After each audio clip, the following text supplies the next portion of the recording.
Hey all, welcome to Brick Colony. Today we're diving into the gritty world of LEGO UFO. In a universe that has seen many factions pop up and fade away, none stuck out as so violent and strictly aggressive as the Zotaxian aliens of UFO. Hitting shelves in 1997, the theme consisted of 8 sets, varying in size, plus several promotional sets released as supplements. We begin our look into this theme with set 6836, V-Wing Fighter. If that name sounds familiar, it's because it was also the name of a vehicle created a decade later for Star Wars Episode 3, which, funnily enough, has also been depicted by LEGO several times. However, in this case, I think our UFO set does a better job sticking to the letter-to-shape naming convention here. Using these 2 specialized slope elements, the small fighter clearly outlines the V silhouettes when looking straight on or from behind. On the other hand, the Star Wars fighter could more accurately be called an H-Wing in my eyes. But let's get back to our wonderful little set. With only 40 pieces, we get quite a substantial build. I see this ship playing a vital role in the Zotaxian conquest of the galaxy. This would be one of several scout ships used by the Zotaxian fleet, being dropped off by a large mothership sent to scout out new worlds. Piloted by a single tech droid, the ship requires no enclosed canopy to protect its lonely operator. In some regions, the set has an alternate name, UFO Sky Surfer. That name certainly speaks to the vehicle's speed and gliding nature. It would certainly take some practice to fly this craft. Perhaps that's why the Zotaxians have programmed their robot allies to do it for them. The UFO fleet gets top marks from me in the style and cool categories, aided strongly by the use of trans neon green in the color palette. While the color seemed lacking for relevancy beginning in the 2010s, its bright and pervasive hues are a key part of what makes 90s space so memorable. The color was actually first developed in 1990 for the M-Tron theme, afterwards appearing in Blacktron 2 and Unitron sets before being used here. Trans Neon Green saw its last big year in 2022 before slowly being sidelined and discontinued in the years following.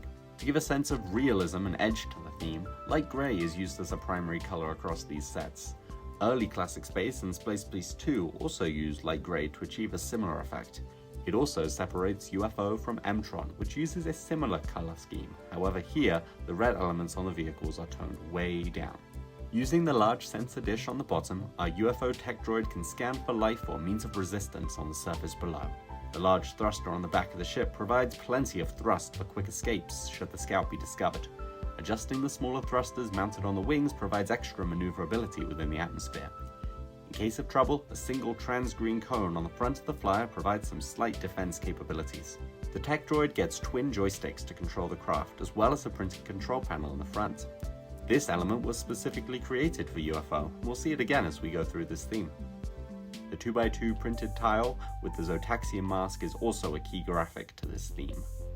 I would have liked to see a couple of clip elements on the back to hold accessories such as binoculars or a radio for transmitting back to the fleet. Now our pilot can land and continue their mission on foot. Additionally, moving the sensor further back and removing the 2x2 cylinder here give the ship a slightly sleeker look in my eyes, but this may be a personal preference. By far the most unique elements are the winglets that give the ship its name. Each is printed with similar details to what we'll see on the pilot, tying together the aesthetic of Zotaxian technology. They appear in only one other set, Warp Wing Fighter, but interestingly they have a very similar counterpart. This piece flips the number of studs on each end and has a unique print found only in 2 sets. Both versions of this piece also appear unprinted in this theme.